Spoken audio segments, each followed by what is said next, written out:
Oke, selamat siang teman-teman semua. Selamat datang di webinar mengelola stres melawan COVID-19. Terima kasih atas kesediaannya untuk hadir di sini mengikuti kegiatan webinar yang diselenggarakan oleh LPTUI. Pastinya kemarin sudah pada daftar semua ya. Oke, sekarang perkenalkan, nama saya Syarif Ari Ahmadi. Saya biasa dipanggil Ari. Saya adalah konsultan di LPTUI. Tepatnya di Divisi Konseling dan Edukasi. Nah, hari ini saya akan menjadi moderator untuk webinar mengelola stres melawan COVID-19 ini. Oke? Nah, ini saya cerita sedikit dulu ya. Ini webinar ini sebenarnya adalah seri pertama dari rangkaian webinar yang akan diselenggarakan oleh LPTUI gitu. LPTUI kedepannya selama beberapa bulan ke depan akan mengadakan beberapa seri webinar dengan bermacam-macam judul yang bisa Anda ikuti, gitu ya. Informasi lengkapnya Anda bisa coba lihat nanti di website kami di www.lptui.com ataupun di medsos kami di Instagram maupun di Facebook, gitu ya. Saya mau menceritakan sedikit tentang LPTUI ya. Mungkin teman-teman di sini ada yang sudah tahu tentang LPTUI, ada juga yang mungkin belum tahu gitu ya. LPTUI itu sendiri kepanjangan dari Lembaga Psikologi Terapan Universitas Indonesia. Kami adalah konsultan SDM yang berbasis psikologi. Kami didirikan tahun 1970, tepatnya pada tanggal 1 Juni. Jadi tanggal 1 Juni 2020 nanti kami tepat berulang tahun ke-50 nih, ulang tahun emas ya. Gitu. Nah, kami di LPTUI punya beberapa lini layanan seperti yang terlihat di layar. Saya akan ceritakan satu persatu. Yang pertama adalah lini layanan talent mapping. Layanan apa sih yang diberikan di lini ini? Talent mapping ini biasanya banyak berkaitan dengan assessment atau mungkin ada yang lebih familiar dengan sebutan psikotes gitu ya. Assessment ini baik di assessment pekerjaan maupun pendidikan. Assessment pekerjaan itu contohnya kayak mungkin untuk rekrutmen atau mungkin promosi gitu ya. Sedangkan assessment pendidikan itu misalnya tes minat bakat atau tes kematangan sekolah dan lain-lain. Yang kedua adalah workplace learning. Workplace learning ini berkaitan dengan layanan misalnya pelatihan-pelatihan, workshop, seminar gitu ya. Nah, webinar ini juga dalam tanda kutip bentuk baru ya dari lini layanan ini gitu. Karena kami menyesuaikan diri dengan kondisi saat ini yang semua orang di rumah aja gitu ya, makanya kami menghadirkan webinar. Untuk personal empowerment, layanannya banyak terkait dengan konseling-konseling gitu ya, konsultasi, baik konsultasi individu maupun konseling karyawan di dalam perusahaan. Sedangkan terakhir, organizational assessment and human performance system, layanannya banyak terkait dengan survei-survei dalam perusahaan, konstruksi alat ukur untuk perusahaan, dan lain-lain. Oke, itulah sekilas tentang LPTUI ya. Nah, LPTUI memang sebagai penyelenggara nih. Tapi ada narasumbernya, yaitu mungkin teman-teman juga udah baca ya, yaitu Mbak Latifah Hanum, Magister Psikologi Psikolog. Saya akan membacakan dulu kurikulum vitae-nya. Oke, Mbak Hanum ini, wah pendidikannya sih Indonesia banget ya. Waktu kecil di Kalimantan, lalu di Bali, baru setelah agak besar ke Jakarta gitu ya. Beliau S1-nya di Fakultas Psikologi Universitas Indonesia dan S2-nya pun begitu di Fakultas Psikologi Universitas Indonesia. Kekhususannya di psikologi klinis dewasa, gitu ya. Mbak Hanum ini juga sudah banyak menerbitkan gitu ya, menghasilkan karya-karya ilmiah.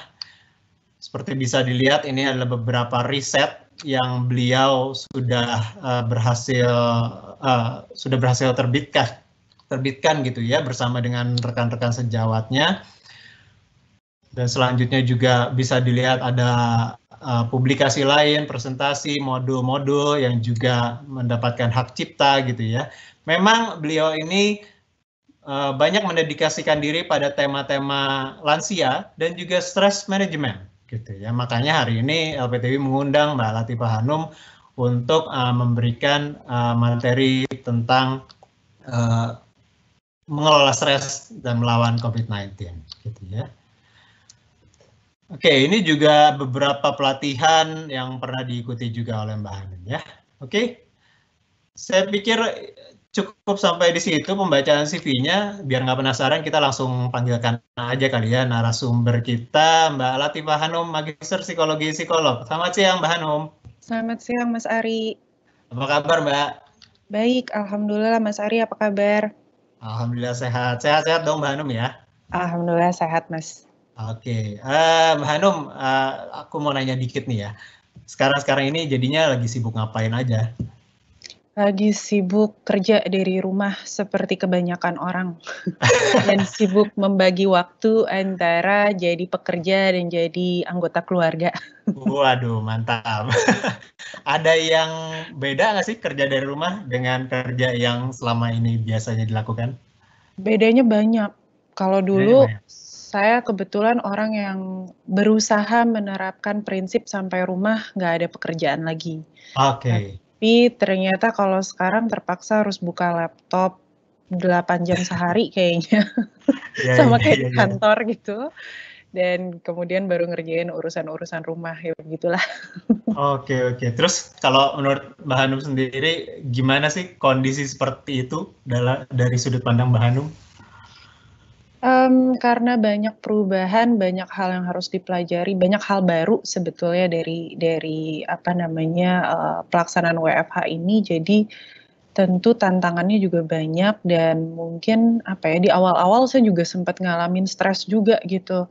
Oh gitu Gimana ya ya? caranya supaya semua berjalan sesuai target. Ini kan targetnya nggak berubah, tapi metode bekerjanya yang diubah gitu kan. Betul, betul, betul banget.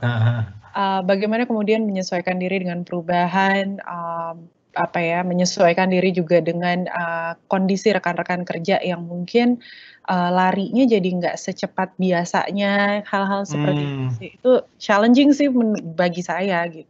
Oke, oke. Nah ini menarik nih ya, bahkan Mbak Hanum yang seorang psikolog aja juga stres juga gitu ya, ternyata dengan perubahan ini ya. Benar. Tapi kan tadi sempat bilang ya, jadi ya harus ada penyesuaian juga gitu ya. Kira-kira penyesuaian-penyesuaiannya, tips and triknya menghadapi perubahan, stres yang dialami ini akan kita bahas nggak sih hari ini, Mbak Hanum?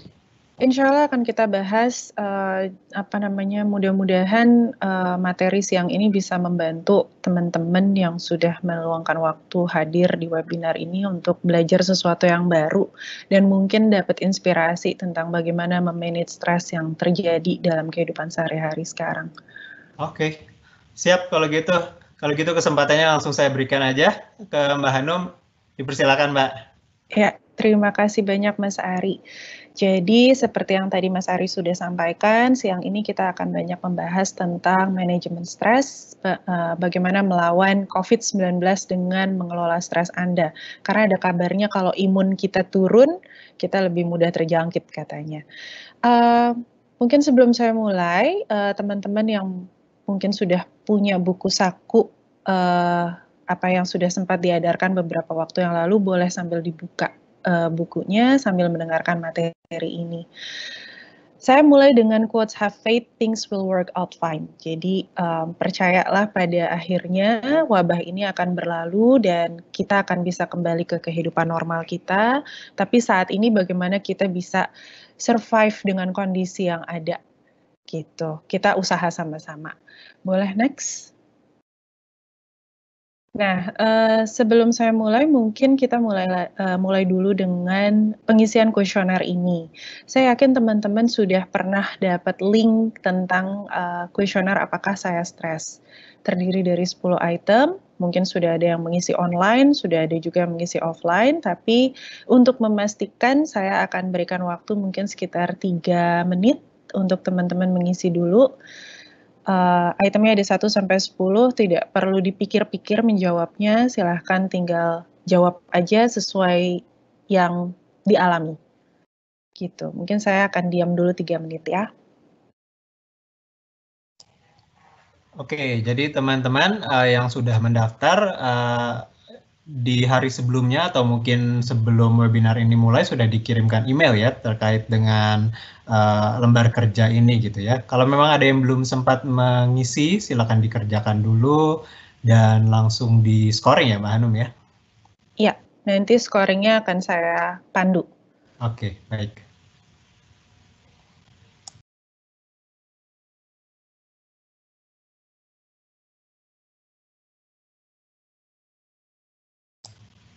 Oke, sambil menunggu teman-teman mengisi kuesioner, saya juga mau mengingatkan gitu bahwa dalam proses webinar ini ada kemungkinan delay gitu ya antara tampilan audio dengan tampilan visual dengan audionya gitu.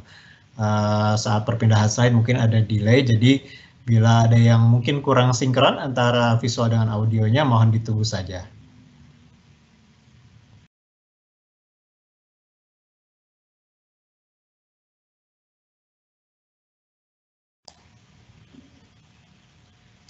Oke, sekali lagi saya mau menyapa teman-teman yang baru bergabung.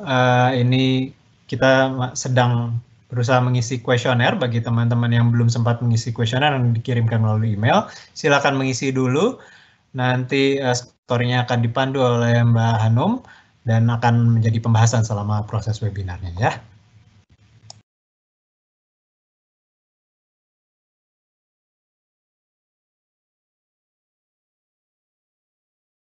Oke, harusnya sekarang teman-teman udah pada ngisi. Boleh kita lanjut ke slide berikutnya.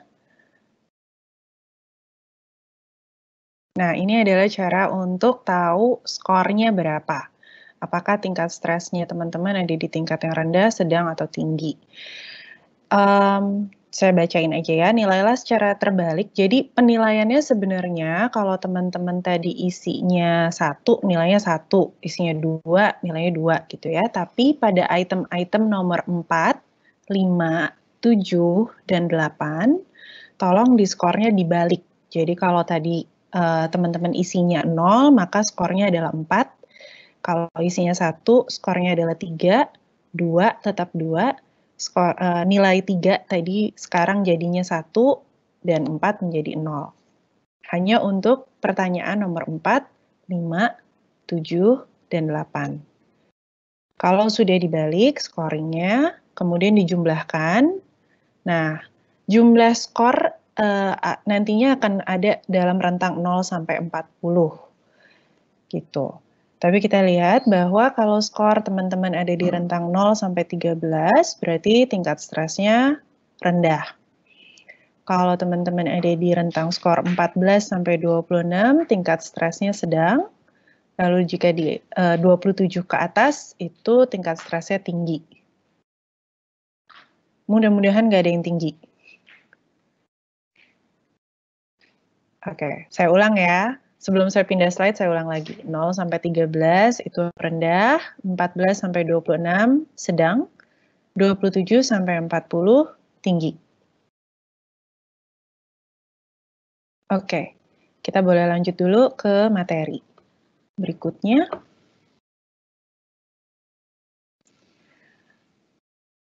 Nah, sebenarnya gini, kalau teman-teman tadi sudah melakukan scoring dan menemukan bahwa saya adalah orang yang tinggi nih tingkat stresnya, teman-teman bisa mulai dengan berintrospeksi diri.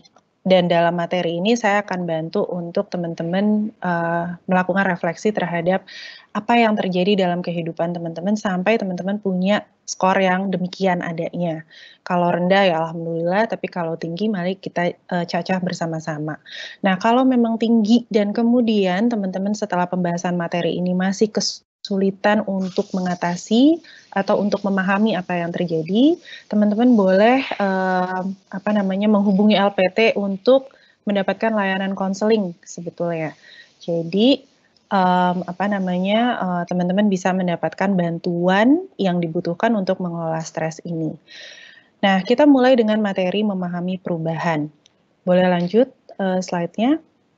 Seperti yang tadi kita udah bahas, perubahan yang terjadi dalam situasi sekarang di mana kita harus WFH ini membuat perubahan yang kita alami menjadi sifatnya masif gitu. Dan akhirnya membawa banyak dampak terhadap diri sendiri, baik fisik maupun secara psikologis. Fisik tuh misalnya dari yang tadinya biasanya kita meeting adalah dengan tatap muka, sekarang semua dilakukan lewat layar. Sehingga mungkin matanya teman-teman juga udah sakit gitu ya ngelihat layar ini terus-terusan. Secara psikologis juga mungkin rasa bosan sudah meningkat karena ini sudah sebulan lebih kita berada di rumah gitu. Dan bagaimana kemudian kita tetap menjaga diri kita dari rasa bosan tersebut supaya tetap stay at home. Nah, dalam perubahan ini yang banyak sekali tentu pasti akan ada ambivalensi, ada kebimbangan pada diri teman-teman menjalani perubahan yang terjadi. Mungkin berkali-kali teman-teman dulu bertanya, kenapa ya saya harus menjalani kehidupan seperti ini? Kenapa saya harus tetap ada di rumah? Dulu waktu WFH baru-baru dijalankan mungkin itu yang jadi pertanyaan, kenapa harus tetap di rumah? Kenapa saya tidak bisa beraktivitas seperti biasanya? Kenapa saya nggak bisa jalan-jalan ke mall seperti biasanya kalau saya lagi mumet? Nah, hal-hal seperti ini sebetulnya membuat rasa bimbang itu muncul. Dan kebimbangan dalam perubahan itu membawa banyak tantangan yang kadang membuat kita mundur untuk melakukan perubahan. Mungkin kalau teman-teman di sini ada yang bertanya, kenapa ya sudah ada policy bahwa kita harus bekerja dari rumah, sudah ada peraturan, bahkan sudah menjalankan PSBB gitu ya dengan sangat ketat sebetulnya pada beberapa daerah, tapi tetap kita temukan jalanan ramai. Tetap kalau teman-teman mungkin keluar cari takjil sekarang tetap banyak juga yang jualan dan ramai juga yang beli gitu ya. Nah, itu karena perubahan-perubahan seperti ini membuat kita mundur maju. Ada ketidakpahaman kita terhadap proses bagaimana mengubah perilaku itu membuat kita semakin banyak kebimbangan dan kemudian merasa bahwa nggak apa-apa deh kalau saya coba sekali keluar, mungkin nggak ada efeknya. Toh sampai rumah saya mandi, saya cuci tangan, saya bersih-bersih. Ketika kita menemukan fakta bahwa nggak ada efek apapun dari keluar rumah, kemudian kita cenderung mengulangi lagi besoknya.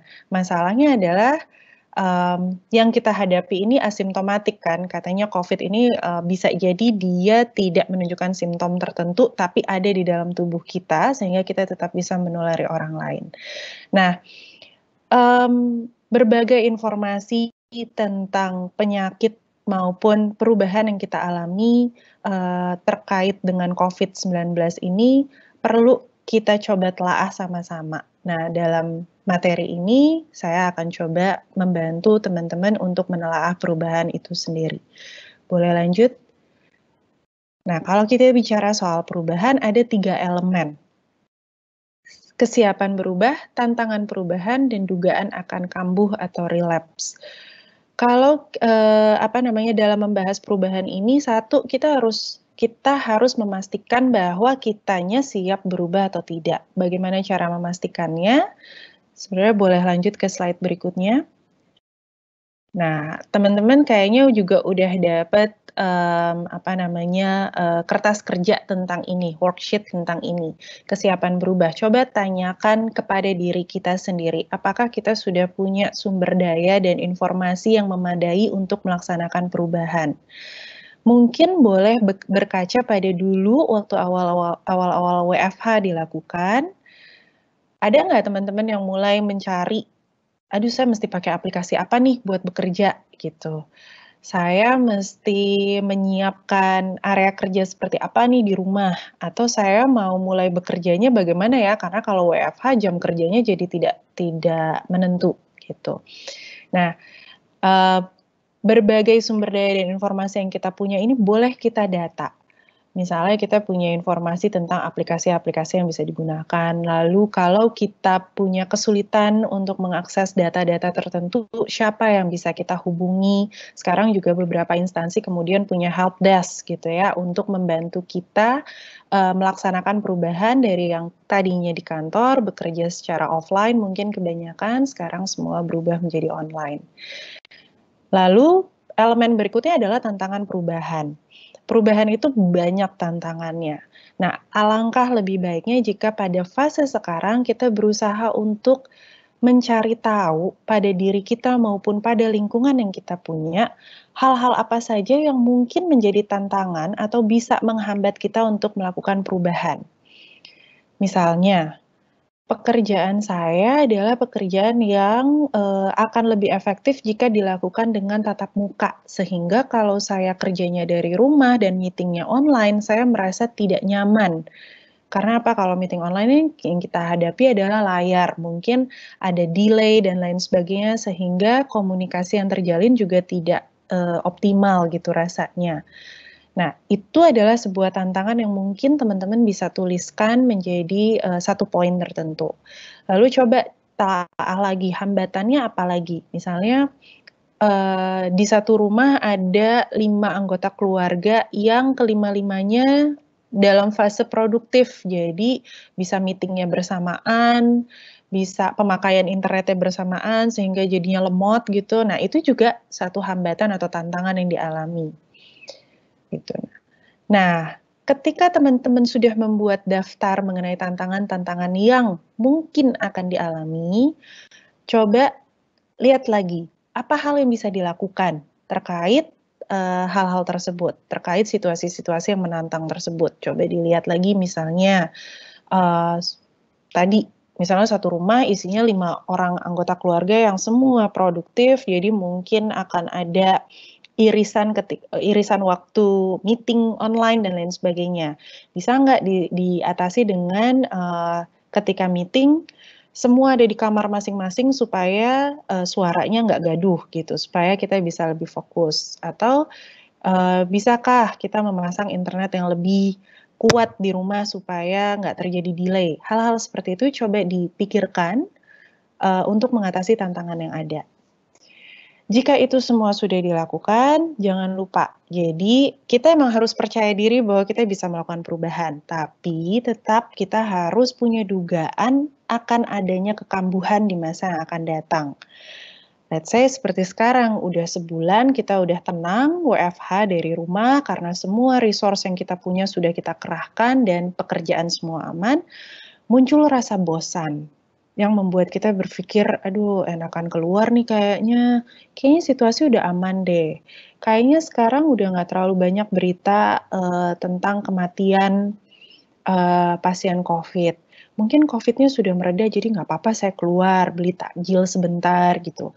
Nah, hal-hal itu bisa menjadi dugaan kita akan munculnya kekambuhan supaya nggak stay at home lagi gitu.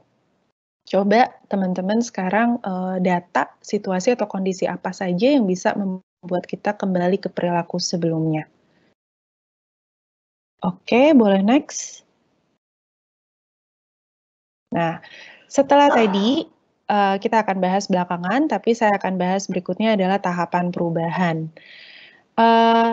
Mungkin teman-teman sudah kenal istilah stage of change atau trans theoretical model, atau kalau belum kenal sambil dengerin webinar ini boleh sambil googling gitu ya. Ini sebenarnya model atau teori yang sangat terkenal untuk menjelaskan tentang perubahan.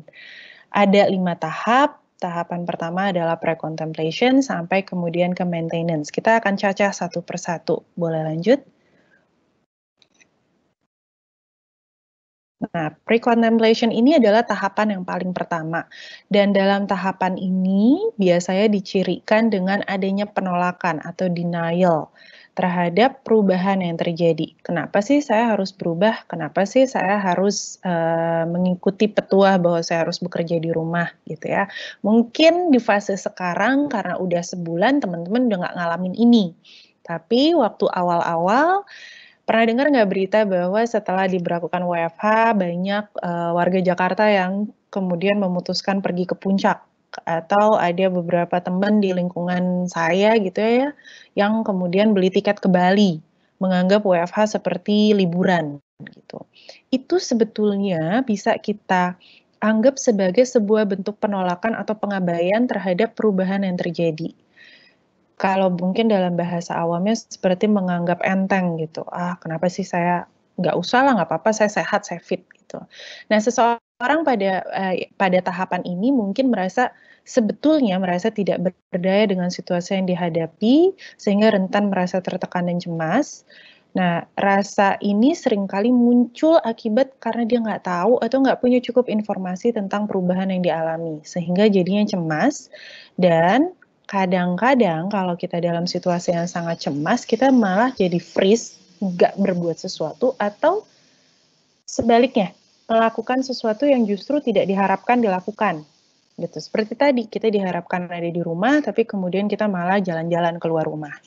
Nah, bagaimana kemudian mengatasi situasi ini? Boleh lanjut? Nah, sekarang coba teman-teman pikirkan kembali tindakan tersebut. Lakukan introspeksi dan analisis diri. Jika perlu, boleh juga mengajak teman yang dipercaya untuk diskusi bersama mengenai situasi yang dialami. Misalnya tentang situasi COVID ini, atau situasi yang berubah drastis dari yang bekerja di kantor menjadi di rumah, gitu. Atau situasi kalau teman-teman ada yang jadi ibu rumah tangga tulen ya, tidak sambil bekerja di kantor, mungkin juga menghadapi situasi berubah dari yang biasanya punya me time ketika suami dan anak-anak pergi sekolah, sekarang me time-nya nggak ada, karena semua berkumpul di rumah. Cuma yang paling penting dalam langkah ini adalah melakukan penilaian terhadap resiko dari perilaku saat ini. Kalau teman-teman mau mengambil langkah tertentu, maka coba analisis resiko dari langkah tersebut. Hal-hal apa yang mungkin terjadi? Hal-hal apa yang mungkin dampaknya positif maupun dampaknya negatif dari perilaku yang hendak dilakukan tersebut. Nah, ketiga langkah ini sebenarnya bisa membantu kita untuk memandang situasi menjadi lebih jelas. Apa sih yang ada di hadapan kita ini? Gitu. Sebenarnya tujuan langkah pertama adalah untuk memahami dulu situasi seperti apa yang kita alami.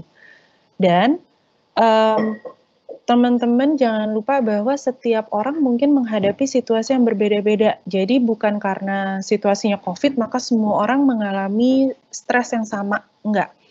Tantangannya beda-beda setiap orang.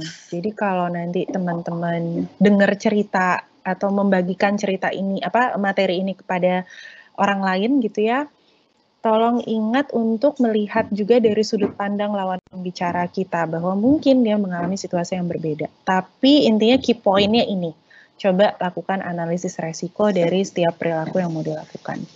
Boleh lanjut? Tahapan berikutnya adalah contemplation.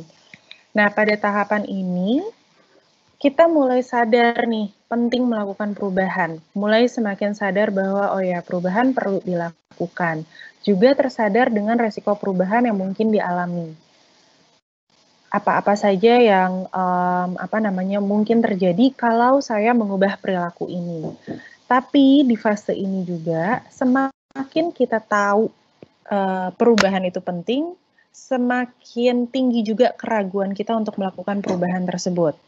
Jadi berubah itu sebenarnya tidak hanya di tahap kognitif. Kadang saya suka terima pertanyaan dari beberapa klien tentang kenapa ya Mbak, saya tuh udah tahu ini salah, tapi saya masih kerjakan juga. Nah, berubah itu nggak cuma cukup tahu, tapi juga butuh ada kesadaran. Lalu butuh adanya motivasi untuk mengubah, dan hal lainnya adalah butuh tahu ke arah mana perubahan harus dilakukan dan seperti apa melaksanakan perubahan tersebut. Gitu. Ini untuk menurunkan ambivalensi yang terjadi. Boleh next? Nah, cara mengatasinya salah satunya adalah untuk memperkuat keinginan kita melakukan perubahan atau keyakinan kita untuk melakukan perubahan, kita bisa melakukan teknik 2 kolom. Rasanya worksheet-nya juga sudah dibagikan oleh teman-teman panitia. Pertanyaannya sebenarnya sederhana. Mengapa harus berubah dan mengapa tidak boleh berubah?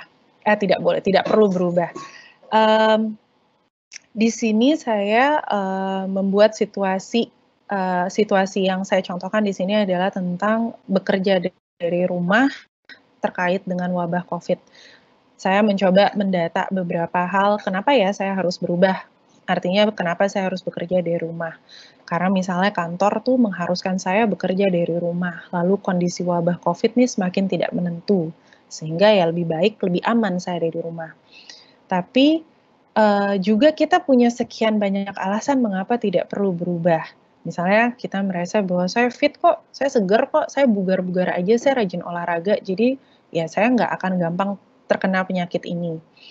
Lalu misalnya teman-teman cukup percaya diri untuk bilang, saya punya asuransi kesehatan yang mumpuni, jadi kalaupun saya sakit, ya saya bisa berobat dengan tenang gitu, dan saya nggak perlu khawatir dengan finansial saya misalnya. Nah, nantinya ketika teman-teman sudah mencoba mengisi kedua kolom ini, coba lihat lagi, mana yang lebih banyak isinya, gitu. Pastikan kembali bahwa nanti setelah mengisi, pastikan kembali kesiapan dan kemampuan Anda untuk melakukan perubahan. Jadi, dari sini sebenarnya dari pengisian kolom ini, kita jadi semakin punya data yang lebih banyak tentang tantangan kita melakukan perubahan. Misalnya tadi, tantangannya bisa aja dari dalam diri loh. Kalau saya sangat yakin bahwa saya fit, saya seger-seger buger gitu, itu bisa menjadi tantangan bagi saya sendiri untuk mempertahankan perilaku saya untuk stay di rumah, gitu. Nah, nanti kita akan cari solusinya gimana ya untuk menghambat keyakinan diri sendiri bahwa saya fit, saya seger, dan saya buger, jadi saya nggak apa-apa main keluar rumah. Boleh lanjut? Nah, ini tahapan ketiga, preparation. Setelah kita tahu seluk-beluk tentang perubahan yang kita alami, kita bisa lanjut ke tahapan berikutnya untuk mempersiapkan perubahan itu sendiri. Caranya sebenarnya sangat sehari-hari dan mungkin teman-teman juga sudah biasa lakukan, di mana kita bisa menyusun rencana melalui to-do list. Jadi setiap hari kita membuat to-do list harian gitu ya, atau journaling, atau mungkin dalam bahasa awam bisa dengan menulis diary. Jadi menuliskan hari ini saya udah ngapain aja dan besok apa rencana yang mau saya lakukan. Ada kegiatan-kegiatan yang bisa menyertai tahapan ini, mulai dari mencari informasi tambahan mengenai situasi yang dialami, supaya kita lebih paham lagi dengan situasinya, mungkin kita boleh cari informasi tambahan atau mencari aplikasi yang dapat digunakan sesuai situasi yang dialami. Kalau berkaca ke pengalaman sendiri, setelah 2 minggu ada di rumah tuh saya mulai mencari aplikasi-aplikasi untuk belanja online gitu. Dan melihat mana yang paling ramah dengan kemampuan saya menggunakan aplikasi. Gitu ya. Atau langkah berikutnya bisa juga mengobrol tadi atau diskusi dengan teman atau rekan yang dianggap ahli.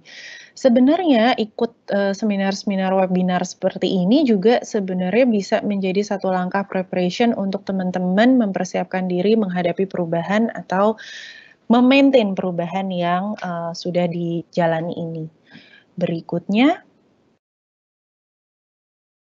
nah, setelah kita sudah punya planning, jangan ditutup planningnya, kemudian ditaruh di bawah kasur gitu, nggak usah.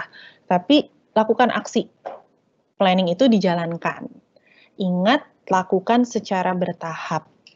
Seringkali saya terima pertanyaan dari klien-klien saya juga gini, udah mencoba melakukan perubahan sesuai rencana, tapi di awal-awal oke, terus berakhir dengan berantakan, relapse lagi gitu ya. Nah, itu kenapa?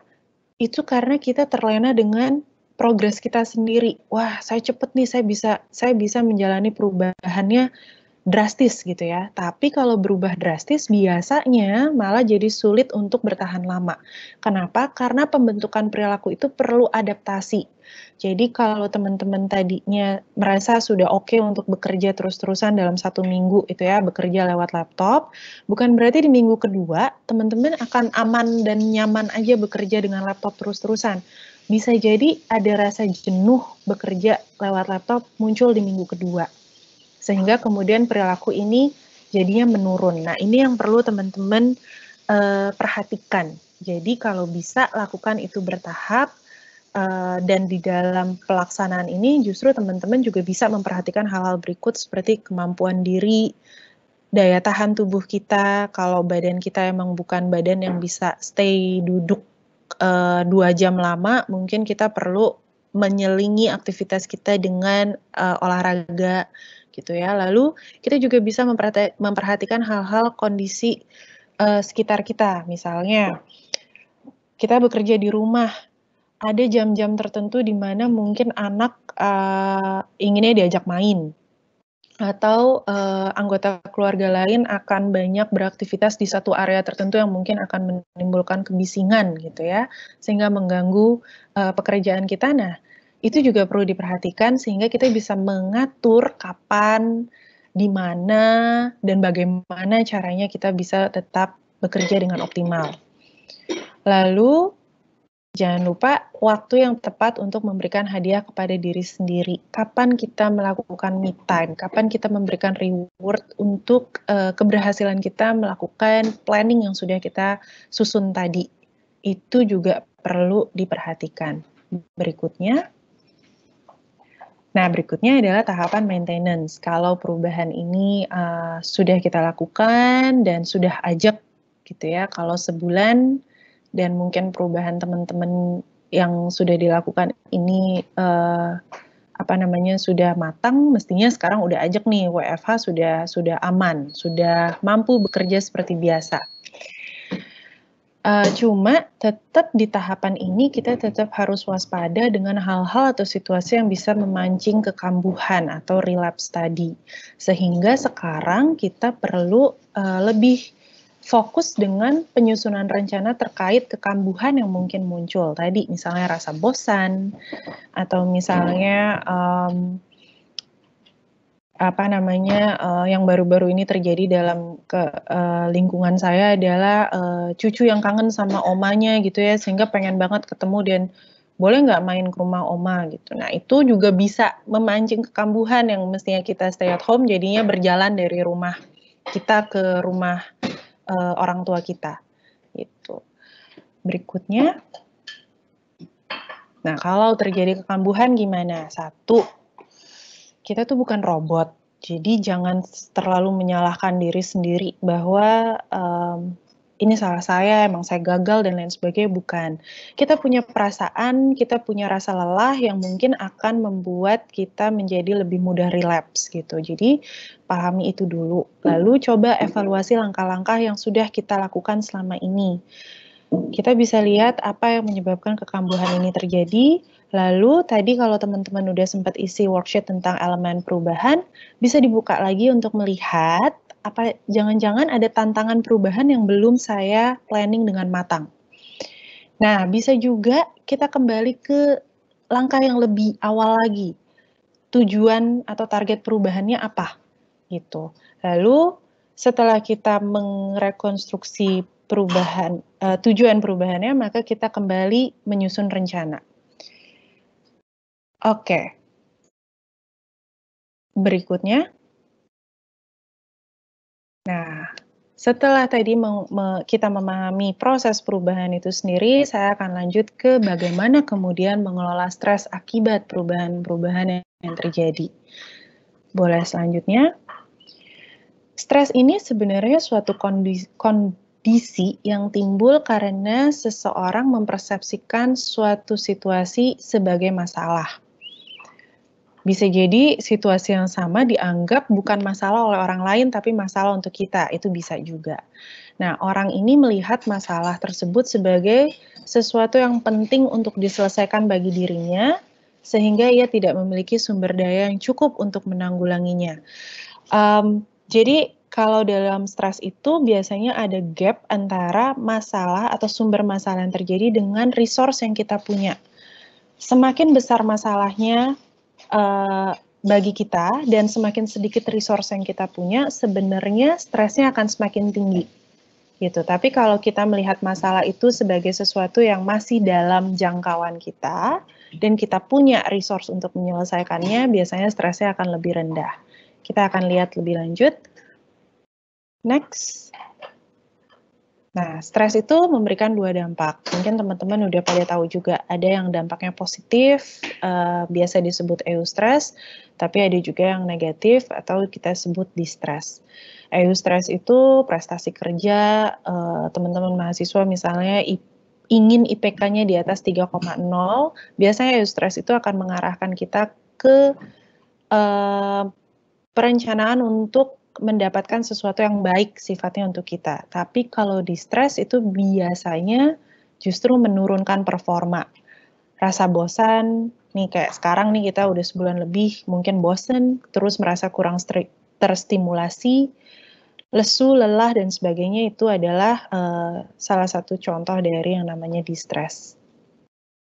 Berikutnya, Sumber stres itu sendiri bisa dibagi menjadi dua. Ada yang sifatnya eksternal, sesuatu yang memang di luar diri kita dan mungkin seringkali susah kita jangkau gitu. Misalnya bencana alam, kita nggak bisa atur kan kapan bencana alam terjadi, atau pandemi COVID sekarang, kapan pandemiknya mulai dan kapan kita mau selesai itu di luar kontrol kita.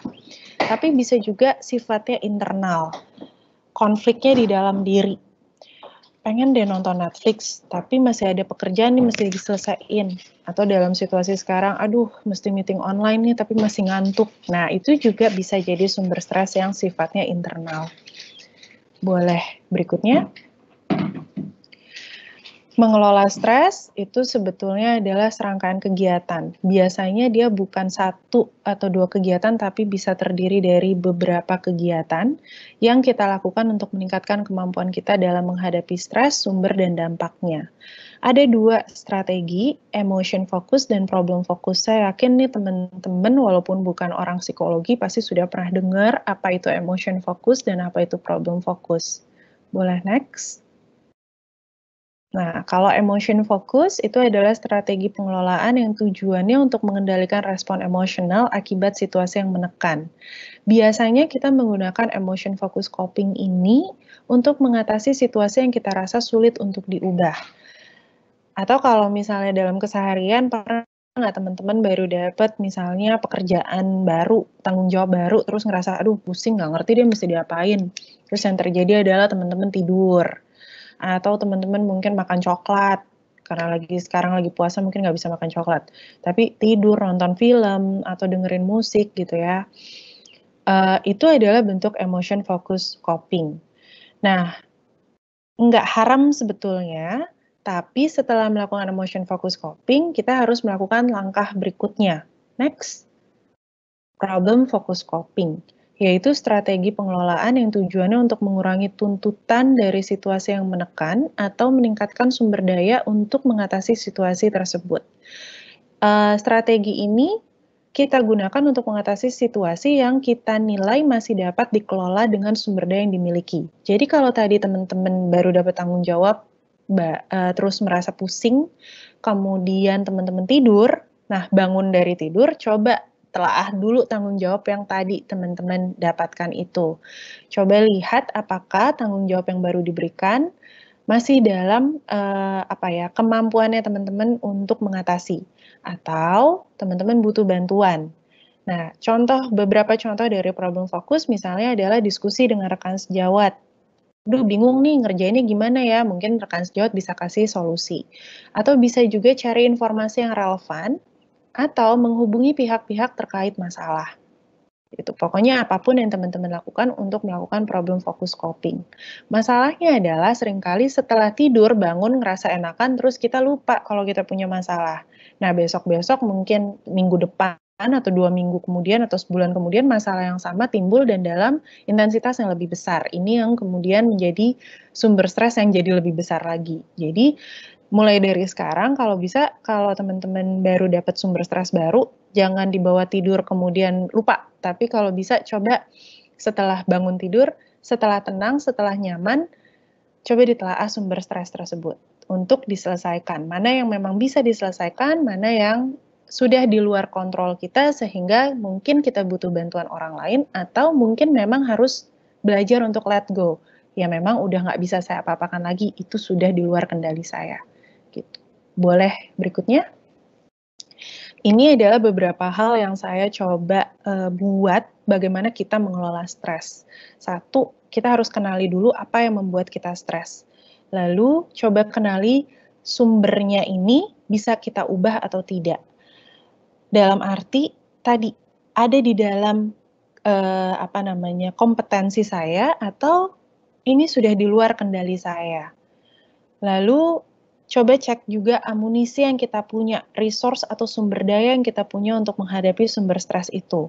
Sumber daya ini bisa jadi ada di dalam kendali kita, tapi bisa juga ada di dalam kendali orang lain. Nah, kita dalam hal ini juga bisa melihat lebih jauh apakah kita dan orang yang punya kendali ini bisa berkomunikasi satu sama lain. Gitu. Kalau misalnya kita udah ngerasa, aduh gak bisa nih, saya udah coba tapi rasanya emang mentok di dia, nah di sini yang saya bilang, kita sudah berupaya semaksimal mungkin sehingga kita harus belajar untuk merelakan, gitu ya. Poin keempat, seberapa mampu saya mengakses hal-hal yang saya butuhkan untuk mengatasi sumber stres tersebut. Tadi udah saya bahas, lalu apakah saya butuh orang lain untuk menghadapi. Nah, kemudian apakah saya butuh tambahan informasi? Kalau iya, maka kemana saya bisa mencari tambahan informasi tersebut? Itu juga bisa ditanyakan pada diri kita dalam mengelola stres ini. Berikutnya, nah ini adalah ragam cara menghadapi stres. Ada banyak hal baru yang kayaknya mayoritas bentuknya adalah problem fokus, seperti misalnya menambah keterampilan baru, terutama yang terkait dengan sumber masalah kita, lalu mencari bantuan dari orang lain. Bantuan ini bisa emosional, bisa juga sifatnya problem fokus, tergantung kalau kita mencari bantuannya adalah untuk sekedar mengobrol, rilis stres, supaya kita bisa lebih tenang, itu adalah emotion focus. Bisa juga meningkatkan dukungan sosial yang dimiliki, lalu berdiam diri sejenak. Nah, berdiam diri ini bisa macam-macam, bisa kita diam dulu, bengong dulu gitu ya, bisa juga kita tidur tadi, sambil kemudian memikirkan langkah berikutnya. Jadi jangan lupa ada memikirkan langkah berikutnya.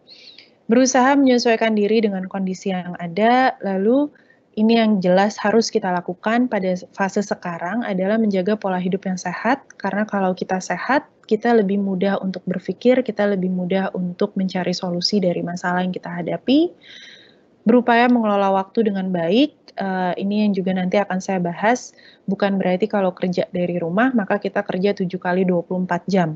Enggak ya, kita harus tetap bisa mengelola waktu, berolahraga dengan rutin supaya badan juga tetap fit, nggak gampang sakit karena bekerja dari rumah ini sebenarnya aktivitasnya menjadi lebih banyak secara kognitif, tapi secara fisik jadinya lebih sedikit karena kita banyakkan duduk diam di depan komputer. Nah, itu bisa bikin badan sakit. Jadi kalau kita olahraga dengan rutin sebenarnya bisa membantu performa kita juga dalam bekerja.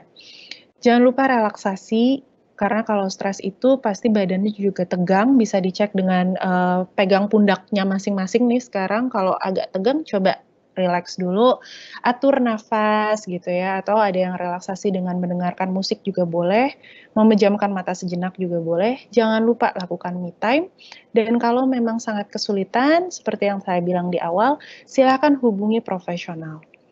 Berikutnya, nah, ini sudah sampai ke ranah COVID-19. Berikutnya. Di awal-awal COVID ini terjadi, banyak teman-teman yang merasa stres, lalu bingung, saya harus gimana, saya nggak ngerti operasi aplikasi yang digunakan untuk bekerja dan lain sebagainya. Satu, poinnya adalah harus tenang dan harus sabar. Kalau enggak, nanti komputer kita bisa rusak. Karena kita tekan-tekan terus gitu ya misalnya. Tapi cobalah untuk tenang, atur nafas. Lalu poin berikutnya adalah jaga kesehatan dengan makan makanan yang sehat. Jadi jangan karena di rumah terus kita beli cemilan banyak dan ngemil tiap hari. Lalu coba untuk jaga ragam aktivitas harian. Baru di sini kita mengatur waktu yang kita gunakan, yang kita habiskan di rumah. Kapan kita bekerja, kapan kita berinteraksi dengan keluarga di rumah, kapan kita me time, kapan kita harus tidur, kapan kita waktunya makan siang, kalau bisa jangan disambil-sambil sekarang. Ini adalah kesempatan kita nggak perlu lunch meeting sebetulnya. Kita bisa makan, lalu meeting. Mengatur waktu dalam menjalankan aktivitas, tadi yang saya bilang, lalu sediakan hal-hal yang biasa menjadi mood booster kita sehari-hari. Saya yakin di sini ada teman-teman yang punya kebiasaan minum kopi dulu sebelum memulai hari. Jangan karena WFH kemudian kopinya hilang, sediakan tetap itu di rumah gitu. Cari kopi yang enak. Mungkin kalau biasanya kopinya merek tertentu dan sekarang sulit aksesnya, mungkin kita bisa cari yang rasanya mirip-mirip sekarang. Terus kalau biasanya mood boosternya adalah mandi, itu sudah bikin rileks dan sudah bikin kita siap untuk menjalani hari. Nah, sekarang meskipun WFH, jangan kita bekerja dengan daster atau baju rumah, tetap mulailah dengan mandi dulu, lalu baru menuju ke area kerja kita dan kemudian buka komputer atau tab kita untuk bekerja. Jadi biasakan rutinitas yang sudah biasa dilakukan sehari-hari dulu tetap ada. Mood booster yang dulu kita sediakan itu tetap disediakan juga walaupun bekerjanya di rumah. Ini poin yang juga penting. Walaupun sekarang kita arahannya adalah social distancing atau sekarang udah diganti jadi physical distancing, tetaplah menjalin relasi dengan orang lain. Jadi channel-channel kita atau media-media kita untuk berinteraksi dengan orang lain tetap harus dibuka. Cuma perhatikan juga relasi yang dibangun, upayakan adalah relasi yang sehat. Kalau relasinya toksik, ya coba kurangi, kalau bisa ditiadakan alhamdulillah, tapi kalau misalnya sulit untuk ditiadakan sekarang, bisa channelnya agak dipersempit dan lebih dibuka untuk jalinan relasi yang sifatnya lebih sehat dan lebih membantu kita untuk mengoptimalisasi diri selama WFH. Lalu, batasi konsumsi berita. Coba dikritisi berita-berita yang muncul sekarang-sekarang ini, karena kita punya banyak sekali berita dan itu kadang bikin kita overwhelmed. Jadi kalau bisa, menurut saya 30 menit sampai 1 jam untuk mencari berita tentang COVID atau situasi Indonesia saat ini itu sudah cukup. Tapi kalau lebih dari itu mungkin kita akan jadi overwhelmed, dan kalau muatan beritanya negatif kita juga akan terbawa negatif. Jadi kitanya juga jadi sebel atau jadinya tidak bisa berpikir jernih. Nah, pembatasan konsumsi berita menjadi poin yang penting juga untuk dilakukan saat ini. Berikutnya, nah ini tipsnya. Kalau bisa, kalau memungkinkan, coba sediakan area kerja yang tetap di rumah. Jadi jangan pindah-pindah tiap hari. Kalau pindah-pindah, kita akan memulai hari dengan berpikir, saya kerja di mana ya hari ini, gitu. Nah, itu bisa jadi sumber stres tersendiri. Karena apa? Ketika kita mau bekerja, kemudian kita rapikan dulu areanya. Kalau kita sudah punya satu area tersendiri untuk kita bekerja, maka kita udah nggak perlu lagi merapikannya, kita nggak perlu lagi mikir kita mau kerja di mana di dalam rumah kita. Itu sudah mengurangi sumber stres kita. Lalu biasakan untuk melakukan relaksasi secara berkala. Katanya 30 menit sekali dalam waktu kita bekerja berhadapan dengan komputer ini ada baiknya kita melakukan relaksasi. Jadi postur tubuhnya yang biasanya duduk mungkin kita boleh berdiri dulu, stretching dulu, kemudian kembali lagi. Lalu minum air putih yang cukup, meskipun sekarang sedang puasa, kalau bisa nanti setelah buka, diusahakan dalam sehari tetap bisa mengkonsumsi 8 gelas sehari. Lalu jaga interaksi dengan orang lain seperti yang tadi sudah dibahas, dan atur waktu bekerja di rumah. Hindari kerja 7 kali 24 jam tadi. Dan biasakan punya to-do list berbasis prioritas kerja harian. Jadi bukan semua hal mau dikerjakan di saat yang bersamaan. Itu pasti tidak realistis. Tapi kita harus tentukan prioritas hari ini, targetnya apa. Kalau saya pribadi, saya punya, mungkin saya tunjukin. Saya punya kertas ini yang isinya adalah post-it saya tentang hal-hal apa yang harus saya lakukan. Dan saya udah tentuin hari ini mau ngerjain yang mana dulu gitu. Itu akan membantu mengarahkan pekerjaan kita sehari-hari. Dan membuat kita juga jadinya lebih fokus dengan pekerjaan dan mengurangi beban kita terhadap hal-hal yang mungkin harus dikerjakan besok-besok. Itu bisa difikirkan besok. Berikutnya. Ternyata sudah selesai slide saya. Mungkin saya kembalikan dulu ke Mas Ari untuk dibuka sesi tanya-jawab. Terima kasih banyak. Oke, terima kasih banyak Mbak Hanum. Wow, luar biasa banget nih ya. Presentasinya, paparannya nih ya. Jadi menurut saya praktikal banget tadi ya, tentang gimana kita mengelola stres dan diawali dengan menghadapi perubahannya itu sendiri ya. Oke. Teman-teman peserta yang ada di sini, kalau ada sekiranya yang belum jelas terkait dengan materi, boleh mulai mengajukan pertanyaan di kolom Q&A. Saya lihat juga sudah mulai ada beberapa pertanyaan ya. Sambil menunggu pertanyaan dari teman-teman, mungkin saya mau coba ngobrol sedikit nih sama Mbak Hanum. Dari yang saya dengarkan tadi, ada poin yang menarik sih ya, terkait dengan mengelola perubahan dan juga mengelola stres, bahwa kayaknya mengelola perubahan dan mengelola stres itu nggak sekali jalan beres ya Mbak ya. Jadi kayak siklus ya. Dicoba, diatasi, kalau belum berhasil bisa-bisa balik ke awal lagi. Iya, ada prosesnya dan setiap orang tuh prosesnya beda-beda. Jadi ada orang yang bisa berproses cepat, ada orang yang butuh waktu lebih lama. Ini yang kadang-kadang orang tuh suka suka meragukan dirinya sendiri. Mbak, saya tuh lebih lama dari dia, jangan-jangan emang saya nggak mampu. Enggak, tapi setiap orang memang prosesnya beda-beda gitu. Oke. Jadi tiap orang punya proses yang beda-beda, dan tadi juga poin yang menarik yang saya tangkap juga, kita bukan robot nih gitu ya. Jadi jangan jahat-jahat lah sama diri sendiri gitu ya. Kalau masih gagal, ya udah nggak apa-apa, coba lagi aja gitu ya. Ditelaah lagi, disusun lagi perencanaan barunya gitu ya, Mbak Hanum ya. Oke. Menarik sekali. Kita coba mulai masuk ke ini ya, ke Q&A nih Mbak Hanum. Ada pertanyaan yang pertama nih dari Anonymous sih, nggak menuliskan namanya ya. Hai, aku mau nanya pendapat Mbak Hanum terkait teori konspirasi tentang COVID-19. Menurut Mbak, bagaimana pengaruh tersebar luasnya teori ini terhadap individu? Mungkin nggak cuma tentang teori konspirasi aja ya. Berita-berita juga kan banyak sekali yang macam-macam ya Mbak, yang ya, entah akurat atau tidak gitu. Kira-kira pengaruhnya seperti apa Mbak Hanum? Silakan. Tentu akan berpengaruh ke psikologis kita.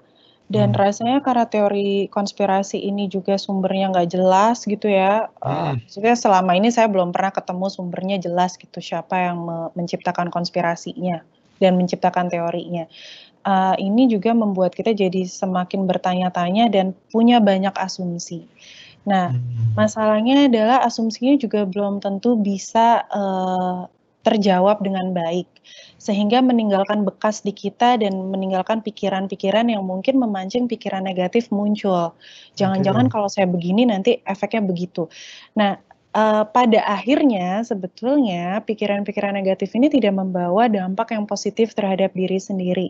Jadi emang lebih baik kita mencoba mengkritisi sekarang dan membatasi konsumsi berita yang kita punya. Jangan sampai penasaran tuh boleh sebenarnya, boleh banget penasaran, tapi cobalah cari berita atau informasi dari sumber-sumber yang terpercaya.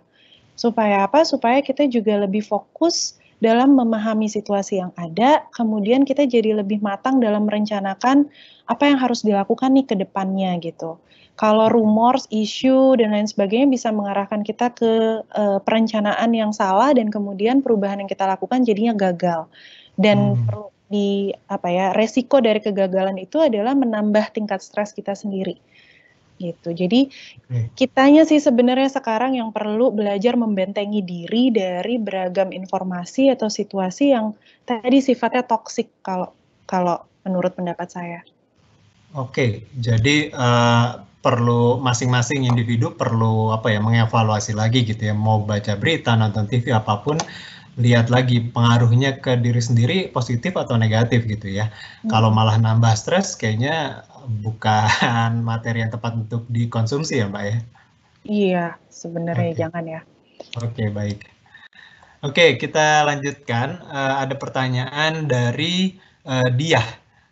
Memberi reward kepada diri sendiri seperti apa ya? Cukup nggak bila dengan mengaplaus diri sendiri di tahap action tadi gitu. Jadi dengan applause atau memuji diri sendiri gitu cukup nggak sih, Mbak Hanum? Cukup banget. Nah, setiap orang itu punya reinforcement-nya atau penguat perilakunya sendiri-sendiri. Ada orang-orang yang kalau saya pribadi ya, reward saya tuh cukup mandi. Jadi kalau saya udah mandi, ketemu air gitu, ketemu sabun wangi, saya udah bahagia, saya ngerasa kayak wah gitu, happy. Tapi ada juga orang yang misalnya reward-nya adalah nonton film. Jadi setelah mengerjakan sekian banyak pekerjaan, nanti pokoknya saya mau nonton film ini atau drama Korea terbaru, saya nggak tahu. Atau ada juga kayak penanya, cukup nggak mengaplaus diri sendiri? cukup juga gitu. Ada yang kemudian menepuk bahu sendiri, wah kamu hebat. Itu juga ada yang mendapatkan reward dari situ. Reward itu bukan bentuknya sebetulnya, tapi rasanya di kita. Kalau itu membuat kita merasa terapresiasi, maka itu cukup. Gitu. Oke, berarti PR-nya di teman-teman nilai dulu nih reward yang mau dilakukan itu bikin hati senang atau enggak gitu ya? Iya, mesti berkaca lagi. Jangan mentang-mentang kata Mbak Hanum rewardnya mandi lalu dia mandi tapi kan tidak merasa terreward gitu kan ya, jadi salah juga gitu ya. Iya. Oke, kita lanjutkan. Ada lagi dari Anonymous lagi. Mbak, saya mau tanya, belakangan ini saya merasa coping yang saya biasa lakukan sudah tidak mempan. Bagaimana ya? Nah, itu tuh Mbak Hanum. Jadi walaupun udah tahu yang biasanya rewarding apa, tapi kok cara copingnya gitu, cara copingnya apa, tapi kok ternyata udah nggak mempan. Ya gimana dong? Oke. Kalau copingnya udah dirasa nggak mempan, satu, kita harus lihat dulu, telaah dulu coping yang sudah kita lakukan itu seperti apa, dan hal-hal apa yang membuat coping tersebut tidak efektif. Jadi itu dulu dilihat. Jangan-jangan bukan salah copingnya, tapi implementasinya yang salah, pelaksanaannya yang kurang tepat, kurang memadai. Misalnya mestinya kita tambahin bumbu A, ini sekali ini kita menjalankan copingnya tanpa bumbu A, jadi nggak bisa gitu. Jadi dievaluasi dulu. Nah, kalau misalnya setelah evaluasi kita menemukan bahwa memang coping yang kita lakukan ini kurang tepat untuk mengatasi sumber masalah, kita lanjut lagi, sumber masalahnya sebenarnya seperti apa. Jadi kita telaah lagi ke sumber masalah. Oke. Nah, kadang-kadang teman-teman buru-buru melihat, oh coping ini nggak pas, jadi kemudian langsung ganti coping yang lain. Padahal belum tentu, jadi harus dilihat dulu, jangan-jangan ada kurangnya adalah di pelaksanaan. Tapi kalau misalnya sudah kita telaah satu-satu, emang nggak pas, kita menemukan bahwa kesimpulannya memang tidak pas nih coping yang ini terhadap sumber masalah yang saya alami, kita bisa mengacu kembali ke sumber masalahnya apa, kemudian melihat kembali hal-hal apa yang bisa dilakukan untuk mengatasi sumber masalah itu. Boleh kembali kayak di slide saya tadi, melihat sumber masalah ini sebetulnya ada di internal kita, jadi ada dalam kendali kita, atau jangan-jangan internal dan eksternal ada di kendali kita, tapi juga ada relasinya dengan orang lain, sehingga kita juga harus meningkatkan kemampuan kita berkomunikasi dengan orang lain. Oke. Jadi kalau yang dirasakan copingnya udah nggak mempan, belum tentu si copingnya yang salah ya. Iya. Kita coba tarik mundur nih ya. Jangan-jangan emang permasalahannya beda dari yang biasa gitu ya. Iya. Jadi butuh coping yang berbeda juga. Oke, menarik. Oke, kita lanjut ya Mbak Hanum. Masih ada beberapa pertanyaan yang cukup antusias nih ya para peserta bertanya ya. Kalau saya lagi banyak pikiran, seringkali nggak bisa tidur, jadi makin kacau. Bagaimana mengatasinya? Mungkin ini tadi kayaknya pertanyaannya munculnya saat Mbak Hanum juga lagi jelasin tidur dulu aja gitu ya untuk supaya emotion copingnya berhasil, baru habis itu beralih ke problem coping gitu ya, problem fokus coping gitu. Gimana nih Mbak? Oke, satu, kalau emang lagi banyak banget pikiran, coba dikeluarin dulu pikirannya. Caranya gimana? Bisa dengan membuat diary, bisa dengan menulis. Jadi hal-hal yang kita pikirkan itu dikeluarkan dalam bentuk tulisan. Boleh tulis tangan, boleh juga di handphone gitu ya, ditulis. Intinya dikeluarkan dulu kemumetan itu. Akan lebih baik kalau bisa diskusi juga sama orang yang dipercayai. Supaya apa? Supaya kita dapat mirroring, kita bisa bercermin dari reaksi orang ini. Misalnya orang ini bisa bantu kita untuk melihat, sebenarnya itu bukan masalah-masalah amat lagi, kamu udah pernah tahu ngalamin itu, dulu kamu kayak gini, sekarang bisa nggak melakukan itu? Jadi kalau ada lawan bicaranya justru lebih enak. Tapi kalau tidak ada lawan bicara, kita bisa mengeluarkan pikiran-pikiran itu dengan menulis. Nah, nanti kalau udah selesai ditulis, coba dilihat lagi tulisan kita, ditelaah lagi, supaya kita bisa lihat ini memang betul-betul masalah yang di luar kendali kita, karena biasanya kalau nggak bisa tidur tuh banyak pikiran karena ngerasa nggak qualified untuk mengatasi masalah tersebut atau pikiran tersebut, punya banyak keraguan-raguan. Nah, coba nanti setelah dikeluarin, ditulis, dilihat, betulkah itu di luar kompetensi saya atau tidak sepenuhnya, tidak sepenuhnya di luar kompetensi saya. Misalnya 50% iya dalam kompetensi saya, tapi 50% lainnya harus saya, lakukan atau atasi dengan bekerja sama dengan orang lain, gitu. Jadi sebenarnya dengan menulis atau, berdiskusi tadi, kita bisa lebih menstrukturkan masalah yang terjadi, rilis emosi juga, lalu bisa dapat solusi. Oke, baik. Jadi kayaknya kalau yang tadi itu lagi banyak pikiran, tidur justru bukan coping yang tepat gitu ya, karena justru pikirannya harus dituangkan dulu supaya dia lebih rileks gitu ya. Dan akhirnya bisa membuat perencanaan cara menanganinya yang baik gitu ya. Oke, selanjutnya pertanyaan yang mau saya bacakan dulu adalah dari Rizzi. Pertanyaannya menarik nih Mbak Hanum. Bersama dengan keluarga 24 jam sehari selama berminggu-minggu, bisa bikin stres nggak sih? Wah ini kadang-kadang teman saya juga banyak yang curcol kayak gini sih Mbak Hanum. Gimana menurut Mbak Hanum? Oke, ini pertanyaan menarik sekali karena saya tuh beberapa dari 2018 mencoba meneliti tentang kualitas hubungan di dalam sebuah keluarga. Memang secara spesifik keluarga yang saya maksud adalah keluarga yang punya lansia.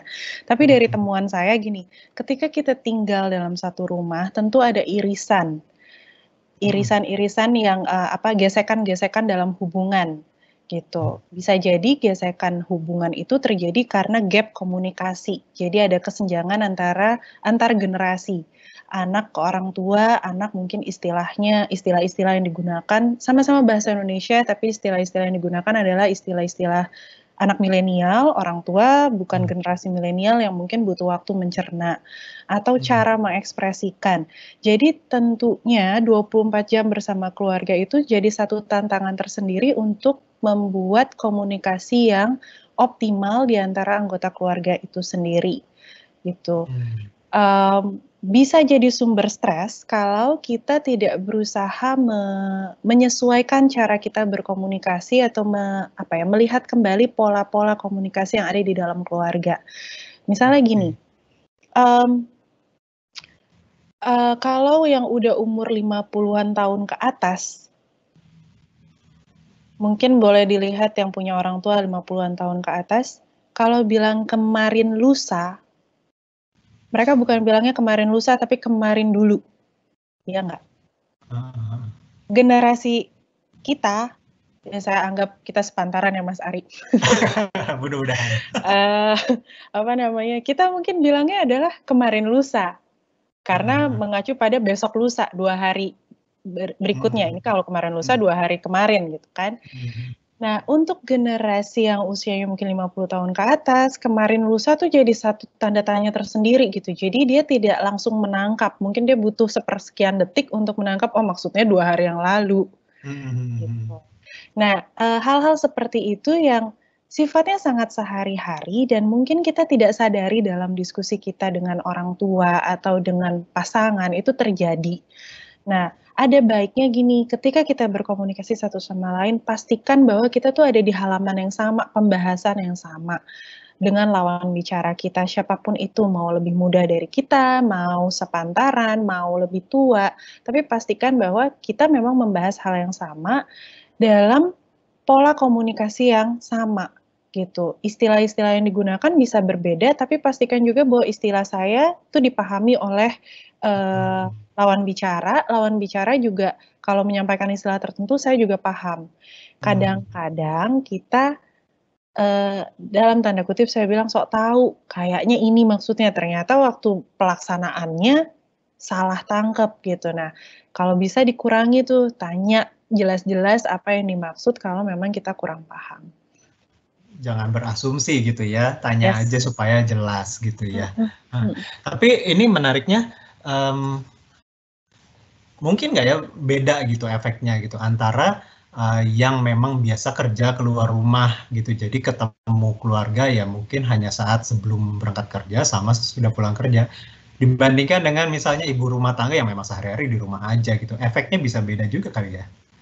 Efeknya bisa beda, tapi jangan lupa bahwa ibu rumah tangga itu mungkin dalam kesehariannya ketika anggota keluarganya pergi keluar rumah, mungkin beliau menjadi punya space untuk mengekspresikan diri gitu, atau punya waktu yang memang dikhususkan untuk membereskan rumah. Nah, sekarang ketika semua aktivitas ada di rumah, beliau, ibu-ibu rumah tangga ini harus menyesuaikan kembali waktunya, terus juga harus bisa memberikan space untuk pasangannya bekerja. Sementara kan kalau misalnya suami istri lalu ada anak ngelihat bapaknya biasa keluar rumah, sekarang ada bapaknya di rumah kan pengen main mungkin. Nah, ada harapan juga pada istrinya supaya kamu urus dulu anak kita, saya mesti meeting misalnya, hal-hal yang kayak gitu. Nah, jadi ibu rumah tangga juga dalam hal ini, walaupun dia di rumah aja, kita asumsikan di rumah aja, tapi juga pola aktivitasnya juga jadi berubah karena anggota keluarga yang lain ada di rumah juga gitu. Mungkin ibu rumah tangga jadi merasa kenapa jadi ramai banget gitu sehari-hari ya, biasanya saya sendiri aja sama anak-anak di rumah gitu ya. Oke, tapi berarti untuk mengatasi itu yang penting komunikasikan, dan komunikasi selalu di konteks yang sama walaupun beda istilah, tapi yang penting nyambung gitu ya, harus saling memahami apa yang dimaksudkan dengan pesan yang disampaikan gitu ya. Oke. Kita lanjut lagi. Ada pertanyaan ini, pertanyaannya kayaknya yang like-nya paling banyak nih, paling banyak di like. Saya bacakan ya. Ketika tuntutan pekerjaan, ini dari Anonymous, sorry. Ketika tuntutan pekerjaan selama work from home semakin banyak dan bekerja menjadi tidak kenal waktu, weekend pun bekerja. Bagaimana cara mengatur emosi dan lelah dengan pekerjaan saat banyak tuntutan pekerjaan agar tidak stres gitu. Jadi kayaknya ini overload gitu ya dengan kerjaan, karena work from home malah bikin weekend juga kerja gitu. Gimana cara ngaturnya supaya nggak stres gitu. Tapi saya sekalian juga ada yang mau saya bacakan juga, Mbak Hanum, kayaknya mirip-mirip juga nih ya. Terkait dengan load kerja juga nih. Di kondisi saat ini dari Anonymous, di kondisi saat ini saya bahkan kebingungan dengan sumber utama stres saya, Mbak. Perubahan kondisi kerja, tuntutan kantor yang nggak ada batasnya, konsumsi berita-berita COVID, gimana ngatasinya, Mbak ya? Jadi ada banyak hal juga yang didapat oleh si Anonymous yang satu ini gitu. Lalu satu lagi Anonymous juga, sebelum WFH meeting tiap Senin. WFH video conference 2 jam per hari, progress update tiap hari, stresnya nambah, gimana cara menyikapinya? Jadi 3 orang ini mungkin istilahnya ya overwhelmed tadi itu ya, sejak WFH malah load-nya makin banyak atau malah informasinya makin banyak yang didapat yang mempengaruhi kadar stresnya dia gitu. Sebenarnya mesti gimana tuh, Mbak? Oke, saya coba jawab satu-satu. 7 kali 24 jam tadi. Itu sebenarnya haram dilakukan, tapi masalahnya adalah bisa jadi rekan kerja kita model bekerjanya begitu. Nah, coba telaah dulu. Kita adalah orang yang kitanya sendiri tuh kalau nggak ada ajakan dari orang lain untuk meeting, kitanya sendiri akan bekerja di Sabtu Minggu nggak? Gitu. Karena bisa jadi udah terbiasa polanya sehingga Sabtu Minggu kita tetap buka laptop gitu, terus tetap bekerja padahal tidak ada tuntutan. Jadi kita harus telaah. Nah, kalau kita udah clear bahwa enggak, saya tuh tipe orang yang sebenarnya bekerja tuh hanya Senin sampai Jumat, Sabtu Minggu saya mau istirahat, tapi tiba-tiba saya diajakin meeting misalnya. Nah, mudah-mudahan meetingnya bukan meeting mendadak yang dikasih tahu 1 jam sebelumnya bahwa sejam lagi kita meeting ya gitu. Kalau kita bisa memprediksi bahwa nih saya akan diajak meeting nih Sabtu atau Minggu. Nah, Coba atur yang weekdays supaya bisa ada beberapa jam atau bahkan 1 hari yang kita kosongkan untuk kita istirahat menggantikan hari di mana kita harus meeting di weekend misalnya. Jadi nggak 7 kali 24 jam. Dan hal-hal yang istilahnya adalah tanggung jawab kita sendiri, kalau bisa kita atur dalam waktu-waktu bekerja yang memang proper untuk diri kita. Nah, saya tadi, kita adalah orang yang baru bisa mulai bekerja jam 10 pagi misalnya. Ya kita hold dulu semua pekerjaan sampai ke jam 10 pagi. Kalau kita lihatlah, kalau misalnya WhatsApp yang masuk nggak terlalu urgent, mungkin kita bales di jam 10 pagi. Tapi, kalau itu adalah sesuatu yang urgent, mungkin kita juga harus fleksibel membuka diri untuk membantu orang yang mencari kita itu. Jadi kontrolnya sebenarnya di kita, kendalinya di kita. Kalau tiap kali handphone bunyi, kemudian kita mau memberikan respon terus-terusan, iya kita jadi 7 kali 24 jam.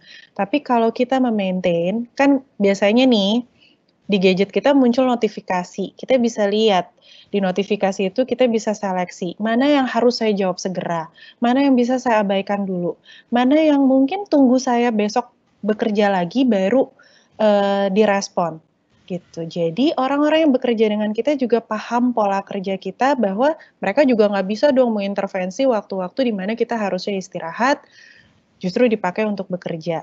Itu kendalinya di kita. Lalu tadi ada yang kebingungan dengan stresor. Memang sekarang stresornya ada banyak, apalagi sebagai individu dewasa dengan peran yang banyak, pastinya sumber stresornya juga jadi banyak. Tadi bisa dicoba untuk coba dibikin daftarnya. Sekarang saya stresnya apa aja menurut saya, dan kemudian kita bisa pikirkan apa hal-hal yang sudah saya lakukan, gitu. Dan kita bisa dari data itu nanti kita bisa lihat apakah yang sudah kita lakukan itu efektif atau tidak. Nah, sekarang jadi terasa banyak karena mungkin kita sendiri belum punya daftarnya, belum ditulis gitu. Jadi kalau misalnya kita ngerasa pusing, kita ngerasa banyak sekali beban, saya pribadi, saya akan membuat catatan tadi, misalnya yang tadi saya kasih lihat nih post-it saya yang isinya catatan hal-hal apa yang harus saya lakukan. Ini adalah sumber stres yang saya punya, gitu. Tapi dengan menuliskan sumber stres tersebut, itu akan membantu saya untuk mendata mana yang perlu saya kerjakan duluan, mana yang harus jadi prioritas saya 1 hari ini, mana yang nanti dulu deh, bisa ditunda sampai minggu depan. Gitu. Dan kita juga bisa memikirkan, oke, saya punya target hari ini misalnya menyelesaikan tugas A. Untuk menyelesaikan tugas A, apa saja yang bisa saya lakukan? Kalau kita sudah buat listnya, to-do listnya misalnya, kita jadi tahu juga langkah-langkah apa yang bisa dilakukan. Gitu. Itu untuk yang bingung stresor. Lalu yang tadi video conference 2 jam per hari. Memang ada juga teman-teman yang instansinya punya waktu meeting harian. Jadi 2 jam per hari, udah gitu tengah siang harus meeting gitu ya. Nah, kalau ada jadwal yang memang sudah ajak dilakukan, maka coba kita kosongkan di waktu itu. Jangan disambi, jadi jangan sambil dengerin meeting, sambil ngerjain yang lain. Kenapa? Karena fokus kita akan terbagi, dan itu artinya stresornya juga jadi numpuk. Jadi fokus dengan satu hal pada satu waktu itu bisa membuat kita merasa apa yang kita kerjakan. Begitu kegiatan itu selesai, kita udah rilis satu stresor, udah kelar, baru lanjut lagi gitu. Jadi jangan ditumpuk sebisa mungkin. Lalu kalau udah meetingnya ajak tuh 2 jamnya udah jelas jam berapa sampai jam berapa, kita coba oke, yang itu udah dikosongkan, tapi atur waktu kita yang lain di luar 2 jam itu. Kapan kita mau mengerjakan urusan rumah tangga misalnya, kapan kita mau mengerjakan urusan pribadi kita, lalu kapan kita mau mengerjakan yang tanggung jawab pekerjaan kita. Kalau misalnya di dalam meeting 2 jam itu kita harus report sesuatu, udah giliran kita untuk report, maka coba kita alokasikan waktu untuk mengerjakan report tersebut. Tapi balik lagi, saya bisa paham bahwa teman-teman yang bekerja dari rumah mungkin bisa terima banyak email dalam satu waktu, gitu. Dalam 1 jam terima misalnya 10 email. Nah, kontrolnya di kita, balik lagi kendalinya di kita. Mana email yang mau dibuka duluan? tentunya kita harus menyesuaikan prioritas dengan tuntutan pekerjaan yang ada. Yang menjadi tuntutan itu yang menjadi fokus kita utama saat ini. Mbak, gimana kalau atasan saya maunya semua selesai dalam satu waktu? Nah, perlu kita pahami juga bahwa nggak cuma kita yang sedang belajar dengan situasi WFH ini, tapi atasan maupun bawahan kita juga sedang belajar dan sedang beradaptasi dengan situasi ini. Jadi kalau bisa, kalau memang atasan mintanya sekian banyak harus selesai, mungkin kita bisa sampaikan, Pak, Bu, mungkin yang bisa saya selesaikan saat ini baru yang ini, tapi besok saya akan kumpulkan yang berikutnya. Gimana menurut Bapak Ibu? Jadi kita yang buka komunikasi terkait bagaimana penyelesaian masalah yang ada. Gitu. Karena atasan juga nggak akan bisa bergerak kalau bawahannya juga tidak bekerja dengan optimal. Jadi ini sebenarnya masalah bersama yang sebaiknya kita diskusikan. Nah, satu hal yang jadi insight saya selama WFH ini sebetulnya juga adalah kemampuan kita untuk berkomunikasi secara asertif itu sangat diuji, Mas Ari. Jadi kita harus bisa belajar menyampaikan pikiran atau ide-ide yang kita punya secara baik kepada orang lain dan kemudian bisa jadi bahan diskusi kita bersama bagaimana kemudian menyelesaikan masalah ini atau bagaimana kemudian saya membantu lawan bicara saya dalam menyelesaikan masalah yang dihadapi oleh Dian. Itu komunikasi asertif ini adalah sebuah komunikasi yang bisa kita kuasai dengan banyak latihan. Jadi bukan bisa bisa otomatis gitu terjadi. Gimana kalau misalnya atasannya demanding? Coba pahami apa yang membuat dia sedemikian demandingnya. Misalnya itu realistis nggak? Let's say dia punya kontrak kinerja yang memang harus dipenuhi dalam kurun waktu tertentu sehingga dia sangat menuntut kita menyelesaikan pekerjaan tersebut selesai dalam waktu dekat, gitu. Kalau realistis sih nggak apa-apa, tapi kalau tidak realistis, maka coba didiskusikan dengan atasan tersebut. Dia demanding tapi kan bukan berarti dia tidak bisa diajak bicara. Nah, ajak bicaranya juga bukan bilangnya gini, "Duh Pak, saya nggak bisa ngerjain ini," atau "Pak, ini saya nggak akan mampu." Jadi urat kita nggak usah naik duluan. Tapi biasakan untuk tenang, lalu sampaikan masalah kita adalah apa. Apa yang membuat kita terhambat untuk menyelesaikan demand yang dibutuhkan tersebut atau tanggung jawab yang diberikan tersebut. Lalu solusi apa yang bisa kita tawarkan dan kapan kira-kira kita bisa betul-betul menyelesaikan tugas itu secara optimal. Boleh juga bargaining, boleh nggak Pak? Kalau kita udah menjelaskan gitu ya, kita bargaining, boleh nggak Pak? Saya selesaikan dulu yang ini, saya kirim ke Bapak, baru kemudian saya masuk ke langkah berikutnya. Kalau ada solusi, saya rasa atasan yang demanding ini juga jadi paham situasi kita dan bisa bisa membackup kita kalau misalnya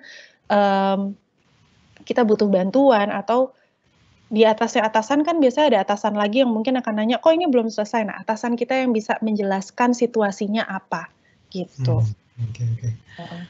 Oke, itu poin menarik sekali ya Mbak Hanum. Jadi kita harus paham bahwa yang sedang menyesuaikan diri terhadap situasi WFH ini bukan hanya kita, tapi juga atasan dan rekan-rekan kita ya. Kadang-kadang orang kalau udah stres memang ini ya, merasa jadi orang paling susah sedunia gitu ya. Kadang-kadang semua orang di sekitarnya nggak ada yang ngerti dia gitu ya. Jadi memang penting untuk memahami dulu bahwa semua orang ya memang sekarang sedang menyesuaikan diri. Makanya komunikasikanlah gitu ya gimana kondisi masing-masing supaya mungkin bisa dicari jalan tengahnya gitu ya, hasil bargainingnya yang enaknya gimana gitu ya Mbak Hanum ya? Iya. Oke.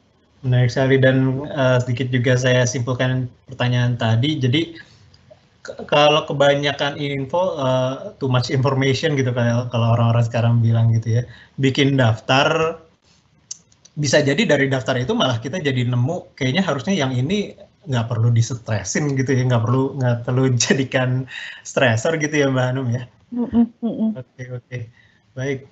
Oke, masih ada lagi nih pertanyaan ya Mbak Hanum ya. Oke. Nah ini menarik. Bagaimana cara mengatasi stres saat di posisi transisi pekerjaan baru, di mana perlu adaptasi dengan hal baru ditambah WFH yang juga merupakan hal baru gitu. Wah ini pas banget nih, kebetulan LPTUI juga di masa WFH ini juga ada karyawan baru loh. Gimana Mbak Anum kira-kira kalau yang kondisi kayak gini? Oke, sebenarnya kalau kita ngomongin adaptasi atau penyesuaian diri itu kita lakukan terus kok setiap hari karena situasi yang kita hadapi itu kan dinamis ya sifatnya. Jadi selalu ada penyesuaian tapi mungkin penyesuaiannya tidak sebesar kalau situasinya memang baru sekali. Nah, sekarang kalau kita sedang menghadapi situasi yang baru, fokus dulu nih situasinya. Situasi barunya adalah mesti WFH, oke. Kemudian satu lagi yang baru adalah saya karyawan baru juga. Jadi bagaimana kemudian saya bisa tetap menampilkan performa yang optimal. Saya membayangkan situasinya kalau karyawan baru tuh ada probation dulu sekian bulan gitu ya, di mana kita harusnya unjuk gigi. Nah, kalau kita sudah tahu job desk kita apa, coba lihat lagi apa yang bisa kita lakukan untuk menyelesaikan job desk tersebut, gitu. Hal-hal apa saja yang bisa kita lakukan, aplikasi apa saja yang bisa membantu, dan untuk anak baru juga perlu tahu siapa orang yang bisa kita ajak berkonsultasi ketika kita menghadapi masalah, gitu. Misalnya ada nggak mentornya gitu, karena tentunya adanya mentoring ini sebetulnya membantu karyawan-karyawan baru untuk bisa menyesuaikan diri atau mengenal pekerjaannya lebih dalam gitu dengan lebih baik. Nah, kalau memang ada fasilitas mentoring, coba digunakan fasilitas itu untuk bertanya ke seniornya dalam bekerja. Lalu biasakan juga untuk minta evaluasi, tapi bukan berarti tiap dikit minta evaluasi, tapi kalau udah sebulan misalnya minta evaluasi kerja, supaya kita juga tahu apakah coping yang kita lakukan atau penyesuaian diri yang kita lakukan terhadap pekerjaan kita selama WFH ini memang efektif atau tidak gitu. Karena kita perlu feedback dari orang lain untuk melihat penyesuaian diri kita dalam bekerja dengan orang lain di satu organisasi. Kita misalnya udah ngerasa baik kok, semua deadline saya penuhi gitu ya. Tapi ternyata rekan kerja kita mungkin melihatnya sesuatu yang beda lagi gitu. Iya baik sih semua deadline terpenuhi, tapi kamu demanding banget, jadi bikin orang jadi sebel misalnya kerja sama kamu, itu bisa juga. Kalau bisa secara rutin, ya sebulan sekali atau per 3 minggu, atau setelah selesai satu proyek, kita tanya, ada nggak masukan buat saya, input untuk saya memperbaiki diri terkait juga dalam situasi bekerja ini. Lalu karena karyawan baru juga biasakan untuk membangun komunikasi yang terbuka dengan rekan kerja. Jadi jangan segan-segan untuk tanya kalau emang ada sesuatu yang tidak paham. Kalau ada sesuatu yang membingungkan juga biasakan diskusi. Tapi saya juga paham nih buat teman-teman yang mungkin jadi mentor atau jadi atasan, kalau ditanyain setiap saat juga pasti sebel gitu, karena kita juga punya pekerjaan lain atau tuntutan lain kan. Nah, jadi kalau bisa ketika tanya jangan datang dengan tangan kosong, jadi saya harus ngapain ya Pak gitu. Tapi coba pikirkan satu solusi dulu sebelum kemudian membawa itu ke floor untuk didiskusikan gitu. Jadi misalnya kita bilang, boleh nggak kalau saya bekerjanya dengan model yang seperti ini gitu. Jadi solusi itu bisa didiskusikan, bukan kita kemudian atau mentornya kemudian mencarikan solusi bagi karyawan yang baru. Gitu. Itu Jadi kali sudah ya ada untuk bekal wawasan ya sebelum datang ke mentornya gitu ya. Jadi Yes. kalau yang saya tangkap sih sebenarnya proses adaptasinya ya mirip aja kayak karyawan baru yang masuk kantor gitu ya, tetap perlu ada yang membimbing gitu ya, tetap perlu bertanya kalau belum ngerti dan mencari tahu sendiri juga gitu. Jadi biar sumber stresnya terbatas hanya jarak yang jauh aja gitu kali ya Mbak Hanum. Iya. Oke. Baik, semoga itu terjawab. Kita lanjut lagi, masih ada beberapa pertanyaan. Nah ini nih, dari Anonymous, kayaknya banyak yang Anonymous nih ya. Malu-malu kayaknya nanyanya nih. Ini kayak sesi konseling lagi. Sesi konseling. Udah biasa dong ya. Nah, bagaimana menyiapkan mental jika satu hari nanti harus kembali masuk ke lingkungan kerja yang saya rasa toksik? Selama WFH ini ada rasa lega karena bisa menjauh dari lingkungan tersebut dan kalau bisa untuk seterusnya kondisi kerja dengan mereka bentuknya remote seperti sekarang saja. Terima kasih Mbak Hanum. Jadi justru dia dengan WFH ini malah lega gitu karena lingkungan kerjanya toksik. Gimana menurut Mbak Hanum? Ya. Jadi happy ya kerja di rumah, terus nggak terlalu banyak ketemu sama orang ya. Ada juga beberapa orang di lingkungan saya yang begitu memang.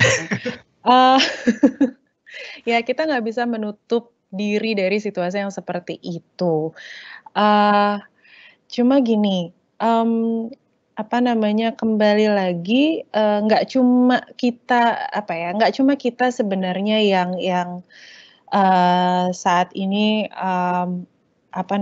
mungkin ada di lingkungan kerja yang toksik, kemudian nanti mikirnya, "Nanti kalau saya balik lagi ke lingkungan kerja saya yang semula gimana ya?"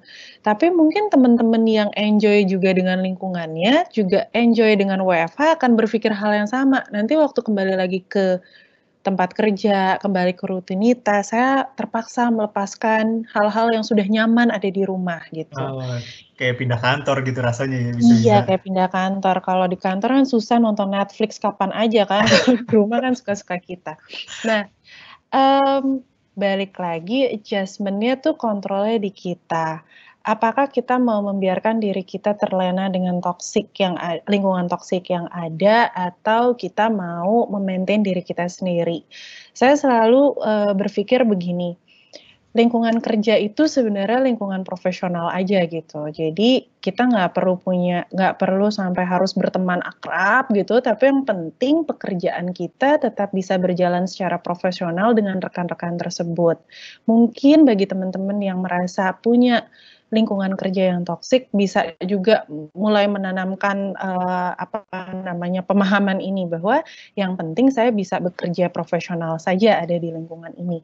Bukan berarti kita harus temenan atau harus selalu tampil baik ada di lingkungan kerja kita itu. Karena apapun yang kita lakukan pasti ada kekurangannya, pasti ada kita kan nggak bisa sempurna ya. Jadi pasti ada kurangnya dan pasti itu menjadi bahan bagi orang lain untuk bisa jadi mengkritisi kita atau lain sebagainya. Nah ini yang kita yang membatasi kapan kita membuka diri untuk mendapatkan masukan atau kritik dari orang lain dan kapan kita mau menutup diri dari hal tersebut. Menutup diri sama sekali juga nggak baik, tapi kalau terlalu membuka diri sehingga semua omongan orang itu jadi pikiran buat kita juga akan menghambat performa kita dalam bekerja. Kita yang membatasi.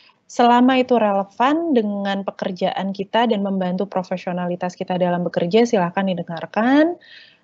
Biasakan juga kalau tadi punya atasan yang bisa diajak diskusi, kita bisa diskusi juga karena atasan biasanya mudah-mudahan bisa lebih objektif dalam memberikan masukan.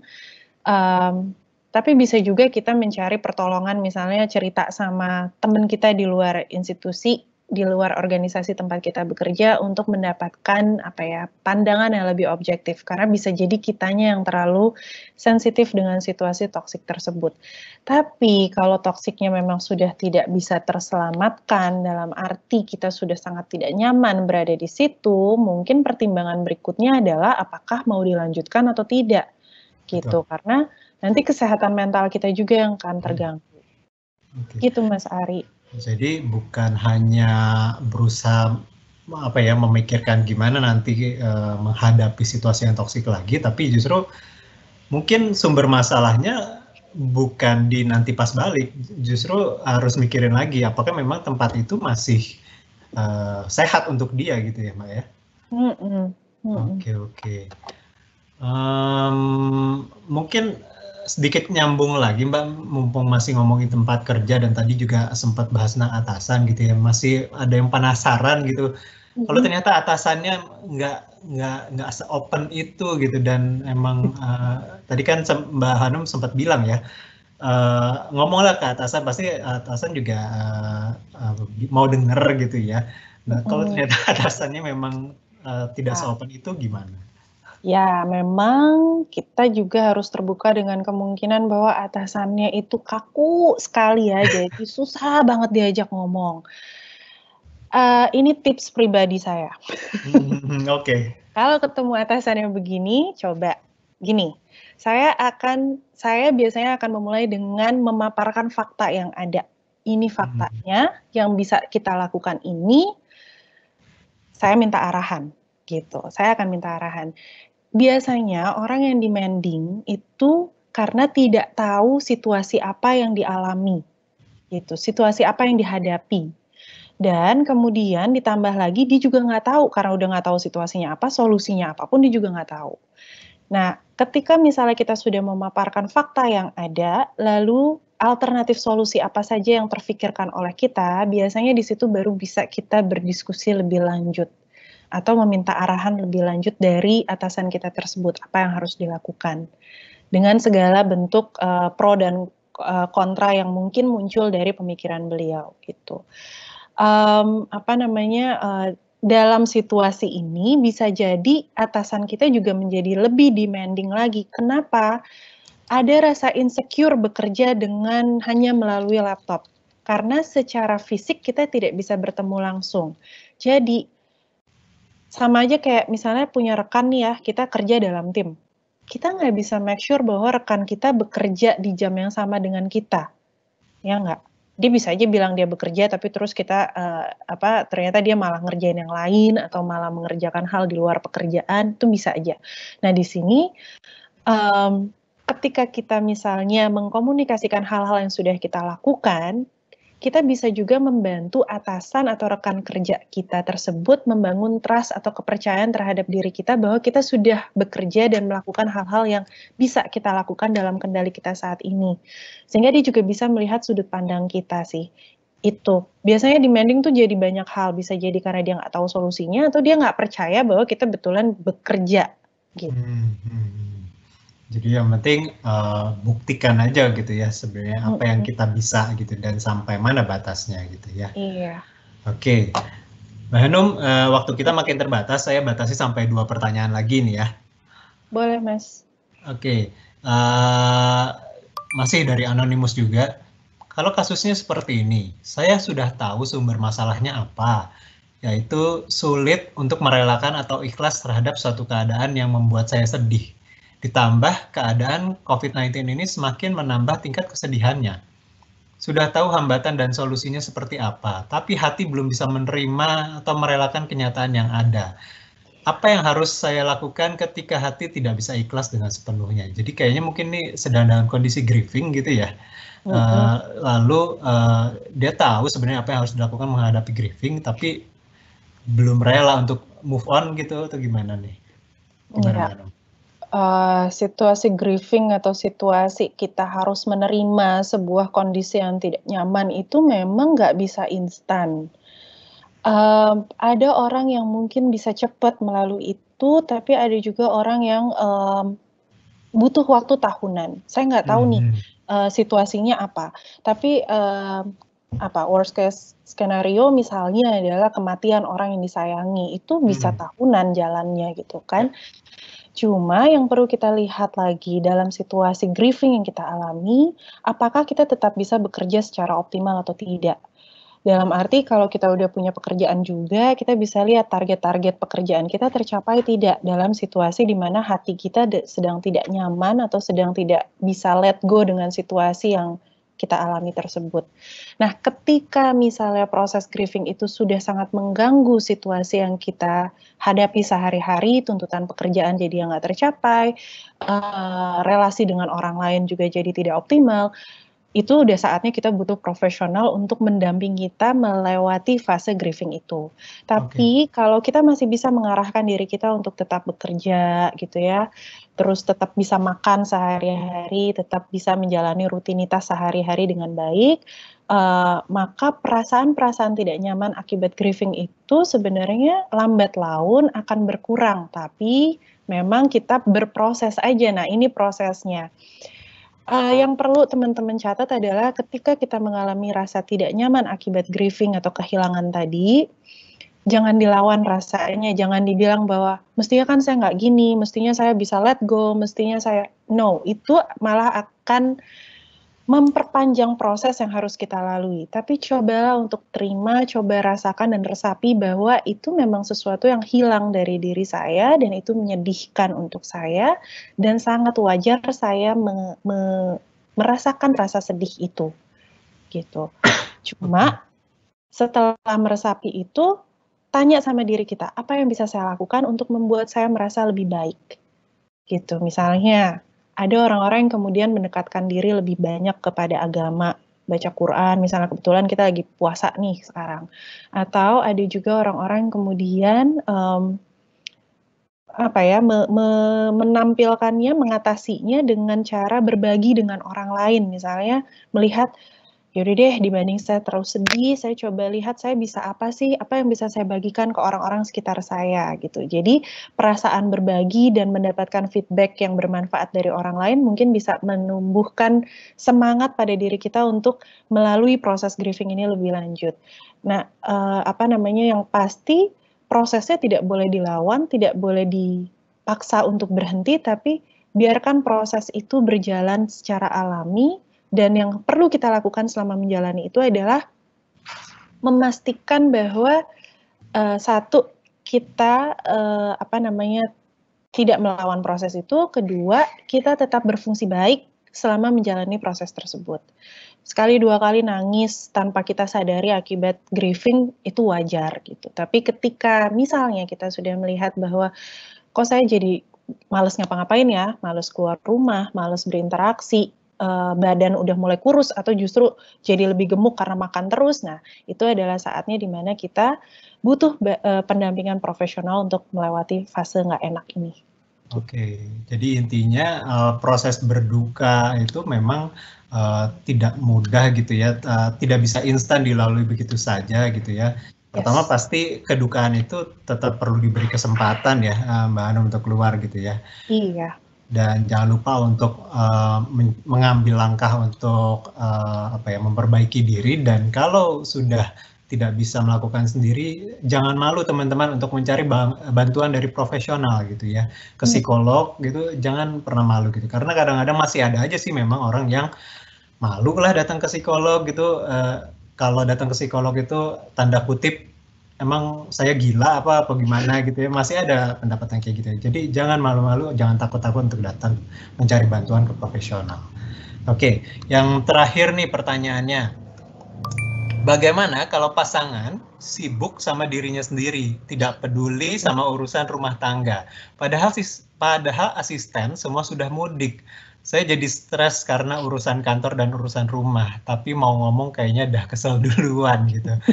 Jadi nggak ada asisten, mau nggak mau yang work from home juga harus bisa bagi waktu ngurusin rumah tangga juga ya. Gimana dong tuh Mbak Hanum? Iya, ini curhatan ibu rumah tangga saya asumsikan. Suami saya nggak mau bantuin gitu. Oke. Suami jadi gimana gitu? Ya. Nah, pertanyaan saya, sebelum WFH, suaminya emang udah mau membantu atau belum? Kalau emang belum, gini, kita harus atur juga harapan kita. Kalau memang sedari pernikahan, dari awal gitu ya, si suami ini memang tidak pernah membantu gitu.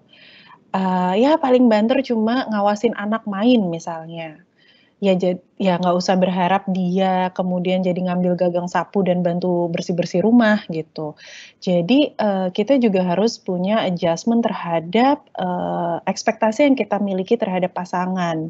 Mungkin kalau kita berusaha untuk lebih menerima kondisi bahwa pasangan kita memang begitu adanya, itu bisa membantu untuk nggak terlalu stres gitu. Ya udah emang begitu.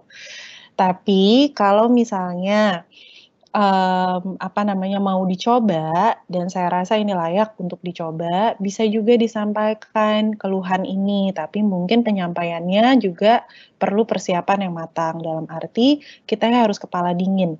Jadi jangan gara-gara ini kemudian kita menyampaikannya dengan marah-marah. Udah jelas kalau komunikasi dimulai dengan marah atau nadanya tinggi, itu tidak akan berjalan efektif, gitu ya. Mungkin kalau misalnya kita marah-marah, suami mau mengerjakan itu atau pasangan mau mengerjakan itu, tapi ya sehari 2 hari. Hari ketiga udah nggak lagi, terus kita makin kesel gitu.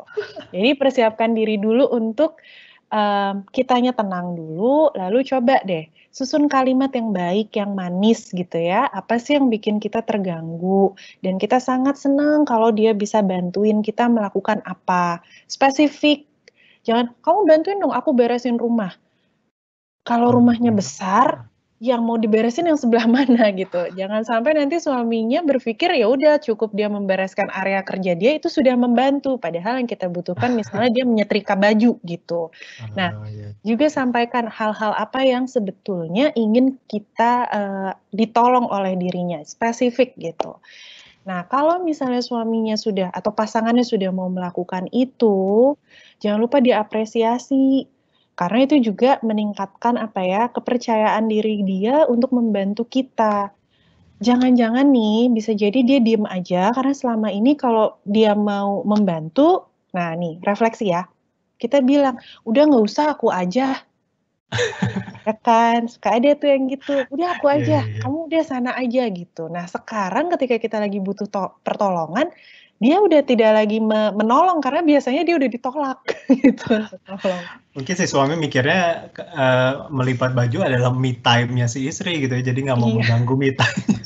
Iya, bisa jadi gitu. Bisa jadi seperti itu. Oke. Wah, ini lagi-lagi jadi kuncinya komunikasi yang asertif ya Mbak Hanum ya. Jadi kalau tadi si Anonymous bilang mau ngomong kayaknya udah kesel duluan, itu sayang sekali gitu ya, rugi di dia sebenarnya gitu ya. Jadi apa yang dia inginkan tidak tersampaikan gitu ya. Gitu. Oke. Wah seru banget nih, banyak sekali pertanyaan dan sudah dibahas juga.